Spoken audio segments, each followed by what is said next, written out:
Memulai kehidupan rumah tangga memang penuh harapan.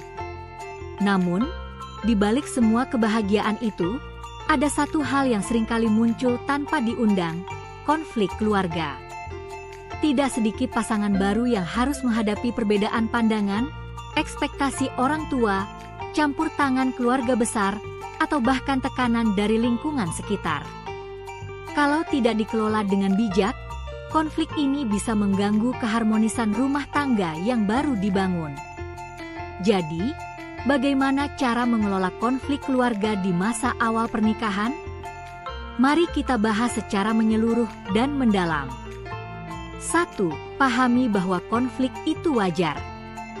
Langkah pertama adalah menyadari bahwa konflik adalah bagian alami dari kehidupan keluarga. Perbedaan latar belakang, pola asuh, budaya keluarga, dan nilai-nilai hidup bisa menimbulkan gesekan. Misalnya, cara keluargamu menyambut tamu mungkin berbeda dengan keluarga pasanganmu. Atau, cara orang tua pasangan memberi nasihat terasa seperti mengatur. Semua ini normal. Yang penting bukan menghindari konflik, tapi mengelola dan menyelesaikannya dengan dewasa. 2. Komunikasi adalah kunci. Kunci utama mengelola konflik adalah komunikasi yang sehat. Jangan simpan kekesalan terlalu lama, karena lama-lama bisa menjadi bom waktu. Tapi juga, jangan meledak-ledak saat menyampaikan perasaan. Gunakan kalimat yang fokus pada perasaanmu, bukan menyalahkan orang lain. Contoh, bukan, orang tuamu terlalu ikut campur. Tapi, aku merasa kurang nyaman kalau ada terlalu banyak pendapat yang berbeda masuk ke rumah tangga kita. Dengan komunikasi yang tenang dan terbuka, pasangan akan lebih mudah memahami satu sama lain, termasuk bagaimana menyikapi keluarga besar. 3. Bersikap kompak dengan pasangan.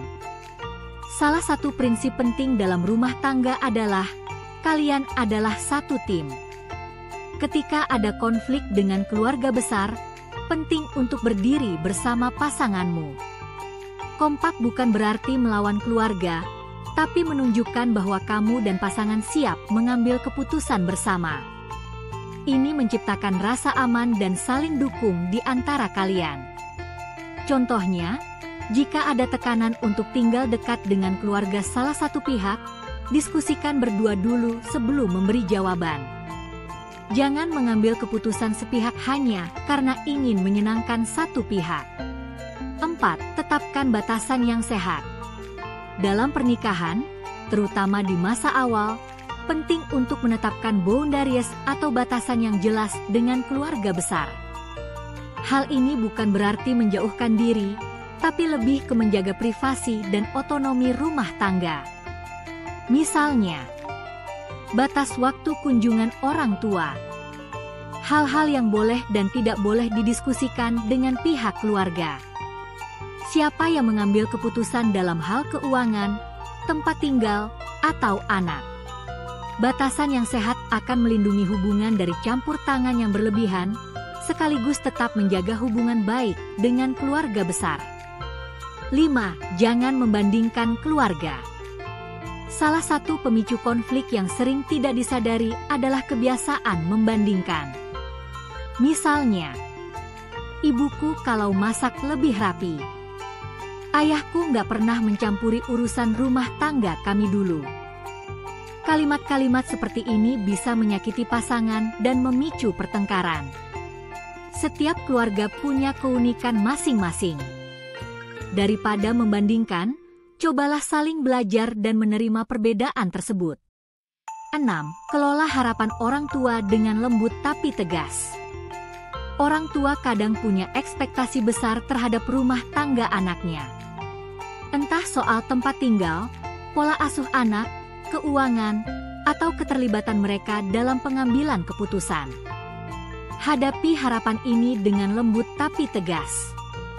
Jelaskan bahwa kamu dan pasangan sedang belajar membangun rumah tangga sendiri dan menghargai masukan mereka, tapi tetap ingin mengambil keputusan bersama. Contoh pendekatan.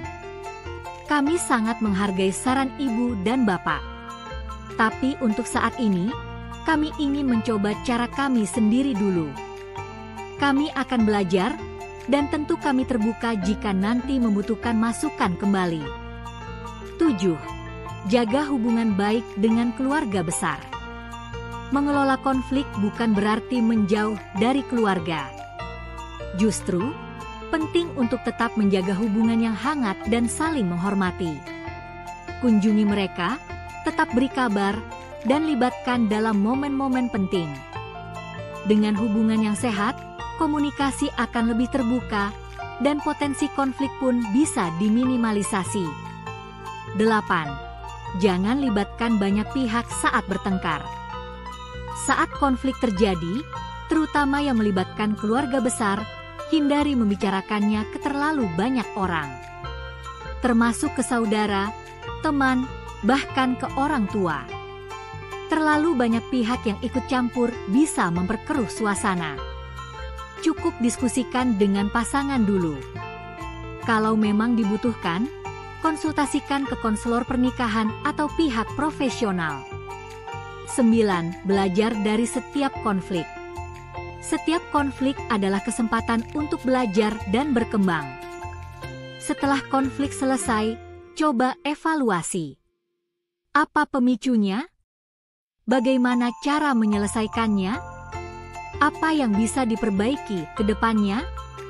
Dengan refleksi seperti ini, kamu dan pasangan akan makin kuat menghadapi dinamika rumah tangga. 10. Minta bantuan jika diperlukan. Jika konflik keluarga makin membesar dan memengaruhi mental serta hubungan dengan pasangan, jangan ragu mencari bantuan profesional. Psikolog atau konselor keluarga bisa memberi pandangan yang objektif dan solusi yang tepat. Mengelola konflik bukan soal siapa yang benar atau salah, tapi bagaimana menemukan jalan tengah demi keharmonisan bersama. Penutup. Mengelola konflik keluarga dalam rumah tangga baru memang tidak mudah. Tapi dengan komunikasi yang baik, dukungan pasangan, dan batasan yang sehat, semua bisa diatasi.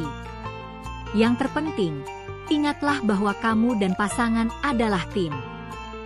Fokuslah pada tujuan bersama, membangun rumah tangga yang damai, penuh cinta, dan bertumbuh bersama dalam segala keadaan. Karena rumah tangga bukan hanya tentang dua orang yang saling mencintai, tapi juga tentang dua keluarga yang berusaha menyatu.